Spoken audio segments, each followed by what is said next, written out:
Praise lord. దేవునికి స్తోత్రములు. ఈ డైలీ బ్రెడ్కి ఎంతో ఆసక్తితో, ఉత్సాహంగా, ఆనందంతో హాజరైనటువంటి నా ప్రియ దేవుని బిడ్డలందరికీ వందనాలు తెలియజేస్తున్నానండి. దేవుడు మిమ్మల్ని దీవించి ఆశీర్వదించునగాక. ఈ యేసయ్య కృపా పరిచర్యను మీరు ఎంతగానో ప్రేమిస్తున్నారు.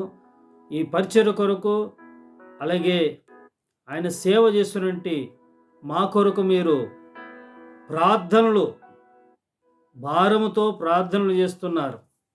అలాగే సహకరిస్తున్నందుకు మరోమారు వందనాలండి. మంచి సౌహృదయముతో, గొప్ప మనసుతో సహకరిస్తున్నారు. అందుని బట్టి ప్రభువును స్తుతిస్తుంటున్నాను. ఈ యేసయ్య కృపా పరిచర్యలనే యూట్యూబ్ను అనేకులకు తెలియజేయండి. వాళ్ళు కూడా తెలుసుకునేట్టుగా వారిని కాస్త పురికొల్పండి, పురమాయించండి. అలాగే లింకులు పెట్టండి, మీ స్నేహితులకి, మీ బంధువులకు లింకులు పెట్టండి. వారు కూడా ఈ వాక్యాలు విని వాళ్ళు కూడా దీవింపబడతారు. దేవునికి స్తోత్రములు. హల్లెలూయా. ప్రియమైన దేవునులారా, మనము ఈ శుద్ధీకరణ, ఈ ఉపవాస శుద్ధీకరణ ఈ సంవత్సరానికి 2024 ముందు ఉన్నాం. ఏమండి, 26, 27, 28, 29, 30 కదండి, 31 వరకు కూడా ఈ శుద్ధీకరణ రోజులు ఇవన్నీ కూడా. అలాగే ఉపవాస రోజులు, పవిత్రపరచుకుని శుద్ధీకరించుకునే రోజులు ఇవన్నీ. కాబట్టి దానికి సంబంధించినట్టు ఇదిగో ఈ వాతావరణానికి సంబంధించిన కొన్ని వాక్యాలు ఈ 2-3 రోజుల్లో నేను ముగించేస్తాను. ఈ 2-3 రోజుల్లో ఈ వాక్యాలే వస్తాయి. దేవునికి మహిమ కలుగును గాక. ఈ రోజున కన్నులు చెప్పండి ఏంటండి, కళ్ళుతో కళ్ళను శుద్ధీకరించుకున్నట. దేనండి, కళ్ళను పవిత్రపరచుకున్నట. చూద్దాం. యోబు అంటున్న మాటలు మనం చూద్దాం. ఒకసారి చూడండి, నాతో పాటు తీయండి. 31వ అధ్యాయం యోబు 31 మొదటి వచనం అండి. నేను చదువుతాను, మీరు వినండి. యోబు గ్రంథం 31:1 అండి. యోబు అంటున్న మాటలు, నేను నా కన్నులతో నిబంధన చేసుకుంటుని, కన్యకను నేనెలాగూ చూచుదును. నేను నా కన్నులతో నిబంధన చేసుకుంటుని, కన్యకను నేనెలాగూ చూచుదును. యోబు ఎవరండి? యోబు ఎవరు? గొప్ప విశ్వాసవీరుడు, త్యాగశీలి, నీతిమంతుడు, భక్తిపరుడు. ఆ ఊజు దేశమందు అతని వంటి వాడు నీతిపరుడు, పరిశుద్ధుడు, ప్రార్థనాపరుడు, ధనవంతుడు, ఆత్మీయుడు లేనేలేడని వాక్యం సెలవిస్తుంది కదండి. చెడుతనం విస్తరించిన వాడు. అయితే ఆ యోబు ఏమంటున్నాడు? నీ కన్నులతో కన్యకను నేను చూడను. గర్ల్ అని ఉంటుంది ఇంగ్లీష్లో, గర్ల్. నేను ఈ కళ్ళతో నేను నిబంధన చేసుకున్నాను. నేను కన్యకను నేను చూడను, నేను స్త్రీలను నేను చూడను. ఈ కళ్ళను నేను శుద్ధీకరించుకున్నాను, నిబంధనతో నేను శుద్ధీకరించుకున్నాను. ప్రేమటి వాళ్ళారా, నిబంధన అవసరము. ఈ పూట దైవ ధ్యానం ఏంటండి? కళ్ళను శుద్ధీకరించుకున్నట. కళ్ళను శుద్ధీకరించుకోవాలి. నిబంధన చేసుకుంటున్నారా? ఈ కళ్ళతో నిబంధన చేసుకోండి. ఈరోజు ఎంత అండి? 28. ఈ కొత్త సంవత్సరం రాబోతుంది. కొందరు అట్టాగే వెళ్ళిపోతారు. అట్టాగే ఆ నూతన సంవత్సరంలోనికి పాత కళ్ళతోనే, ఆ రోత కళ్ళతోనే, ఆ దరిద్ర కళ్ళతోనే నూతన సంవత్సరంలోకి ప్రవేశిస్తూ ఉంటారు. ఏమండి, కళ్ళతో నిబంధన చేసుకోవాలి. ఏం చేసుకోవాలండి? ఈ కళ్ళతో నిబంధన చేసుకోవాలి. యోబు అన్నట్లుగా, నేను నా కళ్ళతో నిబంధన చేసుకుంటేని, కన్యకను నేను ఇలాగూ చూచుదును. నిబంధన కళ్ళు. ఏ కళ్ళండి అని? మరి మీ కళ్ళు ఎలా ఉన్నాయి? 2 జంతువులండి, ఒకటి పక్షి, ఒకటి జంతువు. పామును కూడా జంతువే. ఏమండి, పాము కూడా జంతువే. పాము ఒకటి, అలాగే గుడ్లగూబ, పాము. ఈ 2 పక్షి ఒకటి, జంతువు ఒకటండి. గుడ్లగూబ ఏమో పక్షి, జంతువు ఏమో పాము. ఈ అస్సలు పడుకునే టైంలో కూడా అలాగే కళ్ళు తీసి అట్లా కళ్ళు ఎలబెట్టుకొని అలాగే పడుకుంటాయంట. అలాగే గుడ్లగూబ, పాము కూడా అస్సలు కళ్ళే మోయంట. కొందరు మనుషులు చూడండి, స్త్రీలను చూడాలి కదా, కానీ కొందరు స్త్రీలు పురుషుల కేసే చూస్తూనే ఉంటారు. ఎప్పుడు కళ్ళెళ్ళబెట్టి చూస్తూనే ఉంటారు. ఆ కళ్ళు అపవిత్రమైపోయాయి. ఆ కళ్ళు శుద్ధీకరింపబడాలి. ఆ కళ్ళు పవిత్రపరచబడాలి. ఆ కళ్ళు నిబంధన చేసుకోవాలి. కళ్ళు నిబంధన కళ్ళై ఉండాలి. నేను చూడను, అపవిత్రమైన వాటిని నేను చూడను, నా భార్యను తప్పించి నేను పర స్త్రీలను నేను చూడని కళ్ళతో, నా భర్తను తప్పించి వేరే పురుషులను నేను చూడను అన్న నిబంధన నీ కళ్ళకి ఉండాలి. ఈ శుద్ధీకరణ రోజుల్లో మనము కొన్ని శుద్ధీకరించుకోవాలి. కళ్ళు, చేతులు, కాళ్ళు, హృదయం. చెబుతాను, ఈ 2 రోజుల్లో చెప్పేస్తాను, 23 రోజుల్లో పూర్తి చేస్తాను. కళ్ళను శుభ్రం చేసుకోవాలి, శుద్ధీకరించుకోవాలి. హల్లెలూయా. చూడండి, గబగబ వెళ్ళిపోదాం. మత్తయి సువార్త 6వ అధ్యాయము, రండి నాతో పాటు. మత్తయి సువార్త 6వ అధ్యాయము 22, 23 చదువుతానండి. మత్తయి సువార్త 6వ అధ్యాయము 22, 23.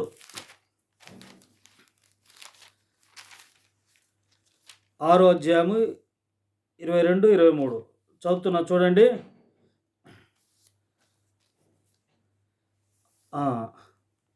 22, 23.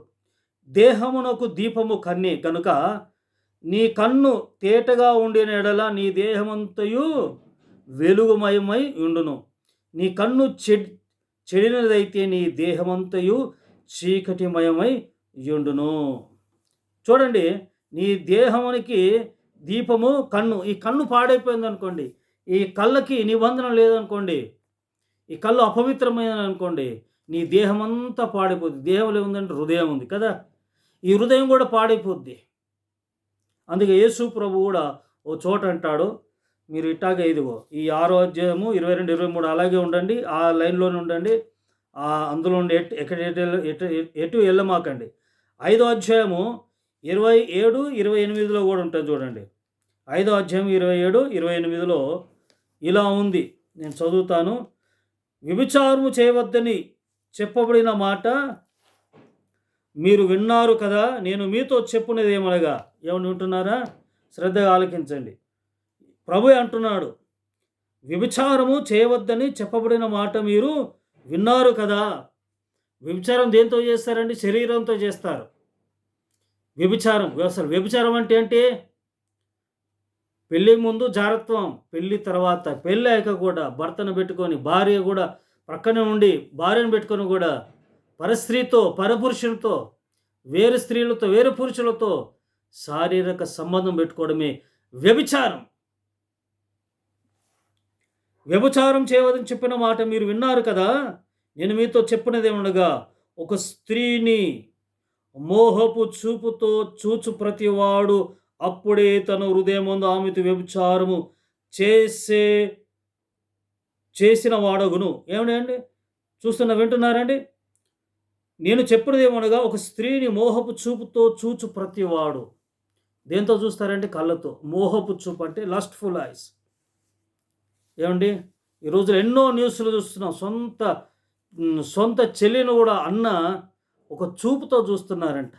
ఈ మధ్యలో సొంత చెల్లిని చెరిపిన అన్న అనే న్యూస్ వార్తల్లో రావడం చూసి ఎంత దరిద్రమైన కళ్ళు అండి. చూడండి, అపవిత్రమైన కళ్ళు, మోహపు కళ్ళు, వ్యభిచారంతో కూడిన కళ్ళు.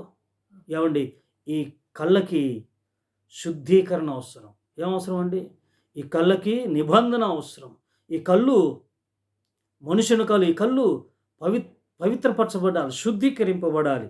అందుకే యేసు ప్రభువు అంటున్నాడు, నువ్వు ఒక స్త్రీని మోహపు చూపుతో చూస్తే వ్యభిచారము చేసినట్టు. మంచి చూపు ఈ రోజుల్లో కనబడుతుందండి? మంచు చూపుతో చూస్తున్నారా? చూడట్లేదు. మోహపు చూపుతో చూస్తున్నారు. మోహపు చూపుతో చూస్తే చాలంట హృదయములో పాపం చేసినట్టే. ఏమండి, కళ్ళకేం కావాలండి? నిబంధన అవసరం. ఈ కళ్ళకేం కావాలండి? శుద్ధీకరణ అవసరం. ప్రభు అంటున్న మాటలు ఇవన్నీ కదా. వ్యభిచారం చేసిన వాడు నీ కొడుకను నేను అభ్యంతరపరచనిలా వాటిని పెరిగి పారేయమంటున్నాను. అభ్యంతరపరిస్తే ఎందుకండి? ఎదుగో ఈ పాపిష్టి కళ్ళతో నరకానికి వెళ్ళడం కంటే కళ్ళు లేని వారికి ఉండడమే, ఉండి పరలోకానికి వెళ్ళడం మేలు కదా. ప్రేమ దేవుని బిడ్డలారా, ఇంకో చోట ఇందాక చదివాం కదండి, 6వ అధ్యాయములో కదా. నేను గబగబా ముగించేస్తున్నా చూడండి. నీ కన్ను చూడండి, 6వ అధ్యాయం 22. నీ కన్ను చెడినదైతే నీ దేహమంతయు చీకటిమయమై యుండును. నీలో ఉన్న వెలుగు చీకటి ఉండిన ఆ చీకటి ఎంతో గొప్పది. ఇక్కడ చూడండి, నీ కన్ను దేహమునకు దీపము కన్నే కనుక నీ కన్ను తేటగా ఉండినడని దేహమంతో వెలుగు. కళ్ళు తేటగా ఉండాలి. తేటగా అంటే పరిశుద్ధంగా పవిత్రంగా కాపాడుకోవాలి. అప్పుడే మన దేహము మయమై ఉంటుంది. కాబట్టి ఉదయకాల సమయంలో ప్రియమంటి వారలారా, ఈ కళ్ళతో నిబంధన చేసుకుని యోగు చేసుకున్నట్టుగా ఈ కళ్ళను కేవలం పవిత్రమైన వాటి వరకే వాడుకొని పోర్నోగ్రఫీ ఫోన్లు చూస్తూ పవిత్రమైన ఈ దేహానికి ఈ దీపానికి కళ్ళను పాడు చేసుకుంటున్నారు. రోగాలు తెచ్చుకుంటున్నారు, వ్యాధులు తెచ్చుకుంటున్నారు, చెడిపోతున్నారు. కాబట్టి ఉదయకాల సమయంలో నీ కళ్ళు పవిత్రమైన వాటికే ఉపయోగించండి. నీ కళ్ళు నిబంధన కళ్ళై ఉండాలి. నీ కళ్ళు శుద్ధీకరింపబడాలి. ఈ నూతన సంవత్సరం అడుగు పెడుతున్న మనము పాత కళ్ళతో, రోత కళ్ళతో, పాపిష్ట కళ్ళతో మనము ప్రవేశించకూడదు. దేవుని కృప మనకు తోడే ఉండునగాక. మంచి కళ్ళతో, నిబంధన కళ్ళతో, శుద్ధ కళ్ళతో మనము నూతన సంవత్సరంలోనికి 2024 మనము ప్రవేశించుదుముగాక. ఆమేన్. అట్టి కృప దేవుడు మనకు దయచేయునుగాక. ఆమేన్. ప్రార్థన. పరిశుద్ధుడగు తండ్రి, ప్రభువానికి స్తోత్రం. యోబు, నేను నా కళ్ళతో నేను నిబంధన చేసుకుంటున్నాను, నేను ఎట్టు కన్యకను చూస్తున్నాను. అయ్యా ప్రభునికి కళ్ళు ప్రభా మా దేహానికి దీపమై ఉన్నాయి. దీపమైన కళ్ళు ప్రభు, ఇదిగో తండ్రి అయ్యా ప్రభా, మేము మా కళ్ళను నిబంధన కళ్ళుగా నిబంధన చేసుకోవాలి. కళ్ళతో పవిత్రంగా కాపాడున్నట్లు కృప చూపమని యేసు నామమున ప్రార్థించి వేడుకుంటున్నాను తండ్రి. Amen. God bless you. God bless you all.